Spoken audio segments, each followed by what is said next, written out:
Hey guys, welcome back from classic work. Since I've had so many requests talking about, the cello, I thought I would finally break down and do a video about it. I would have never guessed that video would have went over as well as it did, the man behind classic work. If you haven't seen it, go check it out.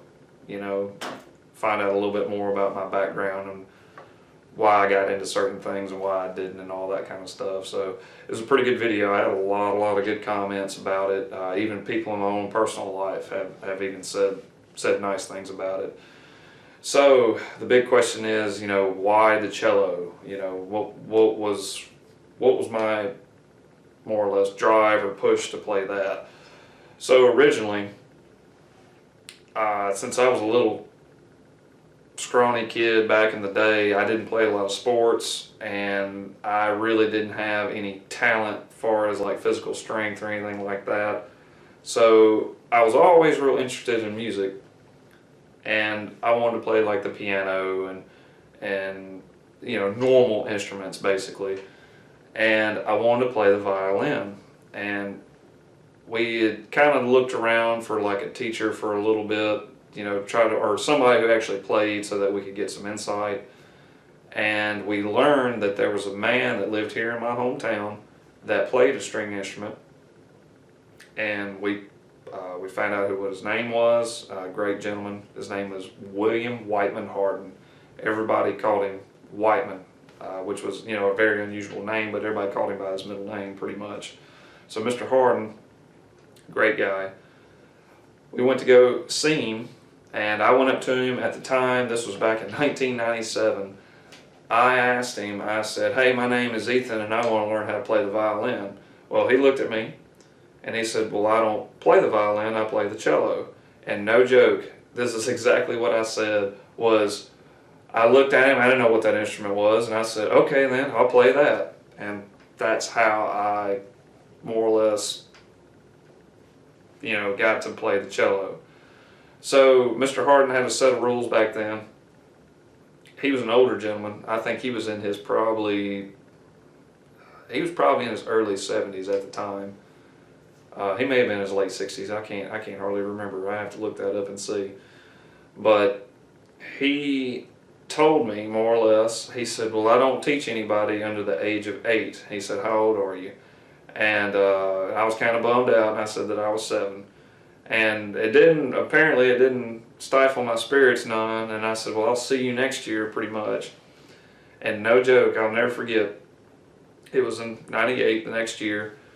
It was maybe 2 weeks after my birthday, so like the end of July, and we seen him walking his dog right in front of it's a bank here in my hometown. He was on the sidewalk, and Mom pulled the car over, and I ran up to Mr. Harden. I said, "Hey, Mr. Harden, I don't know if you remember me or not, but I'm 8 years old now. I can play the cello." And no joke, he said, "Okay then," and we started from there. So being 8 years old, if memory serves me right, if you don't know much about musical instruments, they have different sizes depending on how big you are, how old you are, all that kind of stuff. So we rented my first cello. You can do that. There was a local town not far from here that did rent musical instruments. They rented violins, cellos, violas, basses. I think they even rented guitars and all kinds of stuff. But anyways, we rented a 3/4 size cello, which it was smaller than the one I've got. I've got a full size now. But that was the first cello that I ever played, basically. And it wasn't, I remember we got it, I brought it home, never seen the instrument in my life. You know how it is when you get like something you've never seen, you like pull it out, and I'm sitting here trying to make a sound with it. I didn't know that you had to put rosin on a bow. I didn't know that you had to tighten the bow to make it work. My parents didn't know it either. We were just sitting there more or less trying to figure it out. And I didn't know that there is a proper way to lay a cello down on the floor. And I went to go, I know we were digging through like the bag, or I can't remember if my mom or dad was, and we found something in there that was bow rosin, and learned to, you have to put that on there for the actual hairs to grip the string.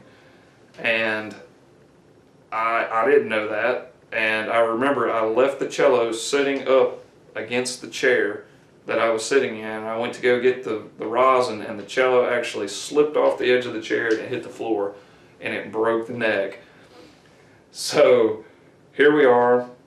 First time I ever, messed around with the instrument. First thing I do is I break the neck on it. Luckily, we had insurance on it, which I highly recommend that you have.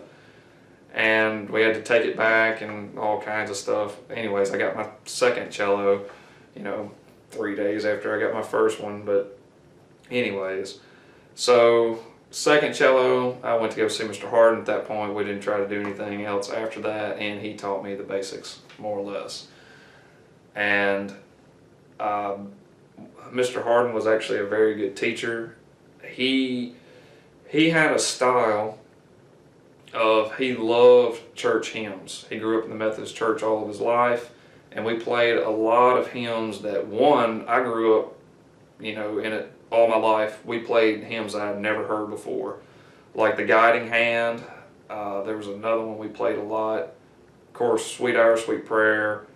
We played O Sacred Head Thou Wounded, actually, which is one of my favorite songs. That's got a great cello line to it, great bass line. Different stuff. It opened my eyes to doors that I never would have otherwise. So I got into that kind of genre. We played some similar Irish tunes as well, like Who at My Door Standing. That was one of them that I remember that we did. And from there, Mr. Harden started, he taught other students besides me. I think he had maybe 3 or 4 that were other cello players. But then we started to open up more or less our own ensemble. And for a while, my mom actually played the viola. Mr. Harden talked her into actually, taking up the viola. And my uncle as well, he taught him how to play the viola as well. And if you don't know what a viola is, it is actually, Mom's is not here, but it is a big violin basically. It is tuned the exact same way as the cello. You have A, D, G, C on your strings, but it's tuned an octave above, and you play it just like a violin on your shoulder. I have tried to play the viola because it's very similar to the cello. It is more difficult because you're more or less in a half stance with your fingers, that your fingers are not as far apart. Even though the strings are the same, the music is completely different.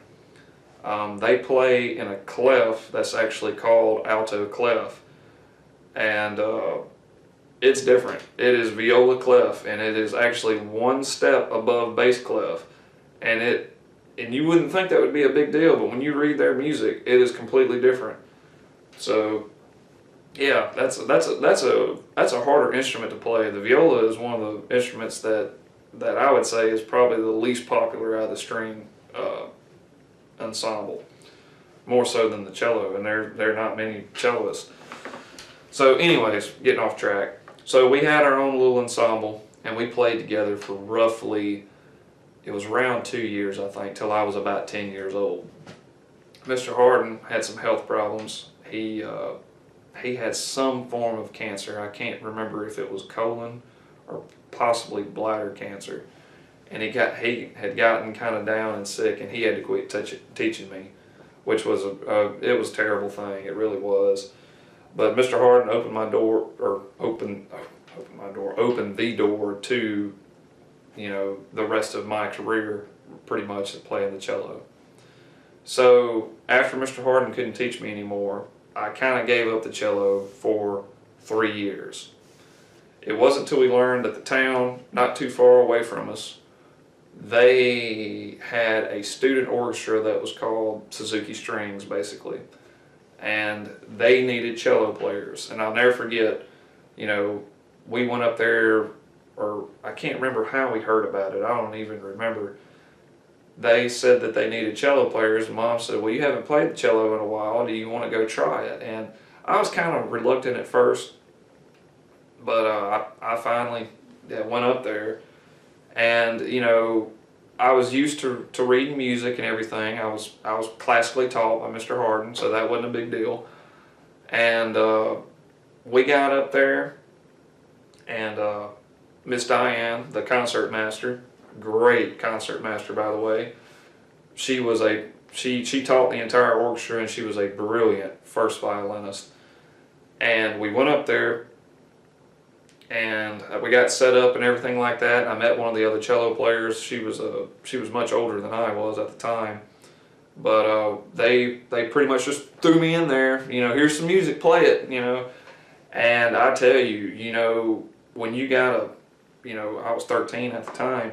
When you got a 6 or 7 year old that's stomping you, you know, playing the heck out of a violin or something like that, and when you're part of a big group like that, you get nervous, and you're sitting there trying, you know, as hard as you can. You're looking at music you've never seen, and you're playing it at a tempo you don't even have a chance, and you're trying all you can. And if it wasn't for Suzuki Strings, I don't think I would have got any better, because they threw me to the wolves, basically. And I'm going to tell you, that's the best way to learn, is you either sink or swim. There ain't no in between. And that student orchestra got me to play better. And I'll never forget, man, it was a rough hour session. And then Miss Diane asked me if I would join their ensemble. So their ensemble was more or less their elite players. They were mostly like juniors or seniors in high school, and they had a little deal where it was usually either a 4 or a 6-man quartet or ensemble, basically. And most of them did like wedding gigs and did like little venues and all that kind of stuff. So going into that, it was even harder stuff that we played, and it was amazingly difficult, and it was great. Of course, me being not that well versed in all that, I had to learn a lot, and it took a long time for me to get good enough to be part of the ensemble. But they knew that I was going to be there for a while. Well, I guess they knew that, and they needed cello players. So I joined the ensemble the first day I was there, and let me tell you something, that was some hard music. We played stuff like the Brandenburg Concerto.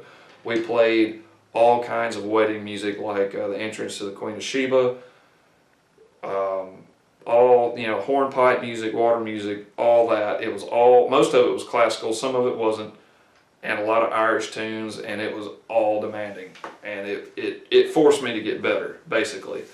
I stayed with the student orchestra from 13 until I was a senior in high school. I graduated at 19 instead of 18 like most people. And I stayed, I think, either a year or a year and a half afterwards, because once again they were short on cello players. So I was there at a grand total of, let's see, 13, 14, 15, 16, 17, 18, 20. Yeah, I was there roughly 7 years. So, and it was a great experience, it really was. And I miss it sometimes, because we had some very talented players, and we did a lot of stuff. I remember we played for a charity event just about every Christmas. It was a lot of good stuff. A lot of good stuff. Taught me a lot. Anyways, we fast forward into my college years, and I started playing with a string orchestra at our local state college, which was Mississippi State. I played with they had a small orchestra and they had a big orchestra. And I started with the small orchestra and then eventually graduated into the big one. And I was decent, you know, up there. I didn't practice enough. You know, when folks are practicing 6 to 8 hours a day, and you might practice, you know, 3 or 4 hours a week, there's a huge gap there. So, and because I have lots and lots of people tell me, why didn't you pursue a career in music? And the biggest reason is I did not dedicate the time for it. I got thousands of hours of playing the cello, but it's all, I'm not going to say mediocre playing, but it's all relatively simple playing. I did not do a lot of rhythm-based stuff. I didn't play a lot of solo stuff. I didn't harden myself in playing the cello. I'm decently good, nothing to write home about, but I'm not somebody that can sit down and make that song gun sing. And that was the biggest reason why I didn't pursue a career in music, is because you're either, one of two things is going to happen. Either you'll make it big, you'll put in the hours and make it big, or you'll be a teacher. Nothing wrong with being a teacher. We need teachers. But far as a career in it, being a teacher, unless you have a lot of students or you're being paid by a college or something like that, you're not going to make enough money to sustain yourself. They call them starving artists for a reason. And I mean, I would love to eventually teach the cello one day when I have spare time, if I ever do have spare time. But I would like to continue the legacy, because out of all the students that Mr. Harden has, I'm the only one that still plays. And if you've ever heard the song by Dan Fogelberg, leader of the band, that song hits harder to me than most people, I would say, because I am his legacy. He gave something to me that I can never repay, basically. And and I'm very thankful for it. I'm glad that I got that part of my life, that it's nailed down. It'll always be a part of me. So, anyways, far as like cello and like music and everything like that, I was not a very good student. I think that's like the vibe that I get. Like everything I did, is like I wasn't good at this, because I wasn't. It took years. It really did. You see somebody pick up a guitar and they can just sit there and just strum out a chord or listen to a song or something like that and just be blown away by it. It takes years to get that good. And, I'm coming up on my 25th year that I've played the cello, from 1997 to 2023, and it takes time. So, most people have a natural gift to playing an instrument. So there's something that if they're playing an instrument, they have something that everybody else doesn't have. Some people can play by ear. I cannot play by ear. That is something I am terrible at. Some people have perfect pitch. I don't have perfect pitch. I'm really bad at that too. Some people can memorize a piece. I've seen people play a piece 3 times and they always remember it. My memory is absolute trash. I have played several songs over 1,000 times, still can't play them by memory. So, what is my special gift? Basically, since I was classically trained to read music, that's one thing I can say that I'm probably better at than most people, is I can sight read very well. I can have a piece in front of me that I've never seen, never heard, and I can look at it, play through it once, maybe twice, and get a good feel for it, and I can, by the 3rd time I play it, I can have it, 95%. Some songs I can play 95% first time. I guess it's a gift, I don't know. I know other people can sight read well, but that's something that I've always been pretty good at. You can give me a song, as long as there's music. I cannot play without music. That's probably my biggest crutch, is can't play by ear, can't play without music. So, yeah. But anyways, I digress. I'm going to show some of the clips that I have over the years of different things that I've played. I play every Sunday in our local church here in Macon, Salem Community Church, Memorial Church really. And I play with the group with my pastor and his wife. We do every Sunday pretty much. If you want to see any of our, I'm going to say live music, but more added to music basically, I'll put a link down in the description where you can find it on Facebook. And then I got a couple of videos that I found that other people have recorded of me. I'm going to try to include them, and so you can get them. Some of the video quality is going to be really bad, so just be prepared for that, but you'll be able to listen to it basically. And then hopefully, if I can get my lazy butt up, I'll try to do y'all another good solo piece, and we'll go from there. But guys, I hope you enjoy the rest of the video and you can see a little bit from me what it was actually like. So stay tuned. Okay, we're gonna attempt this. This might go over like a fart in a diving helmet, but we're gonna try. Alright.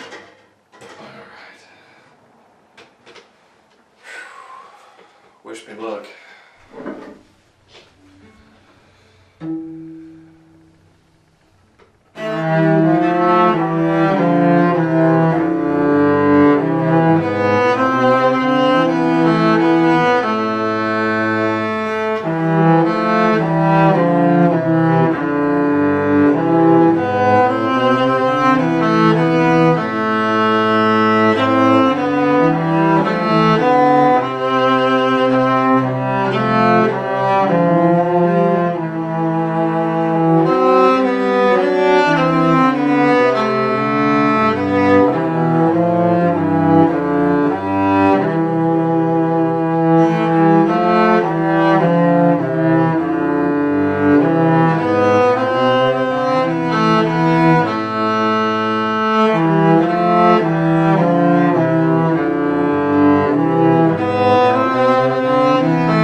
By the way, this is how you lay down a cello properly. You actually lay it on this side. If you didn't know that. Like that.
guys, I hope y'all enjoyed it. Hope you got something out of it.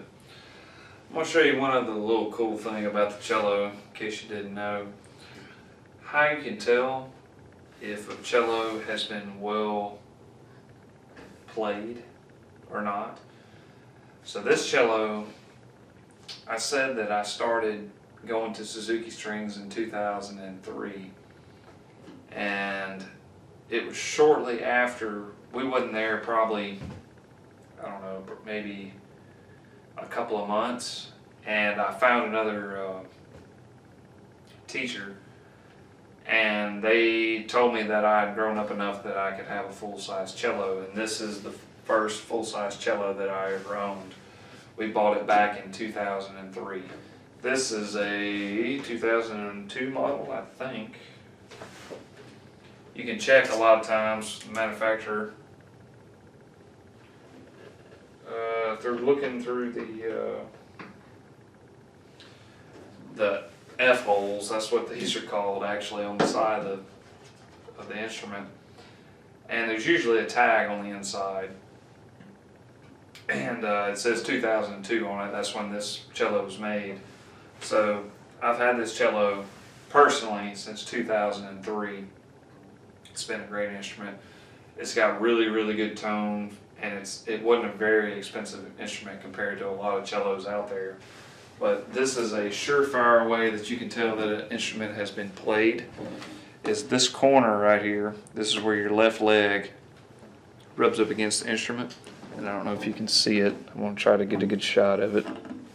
Oh, you can't see it at all. Hang on, let me grab a light.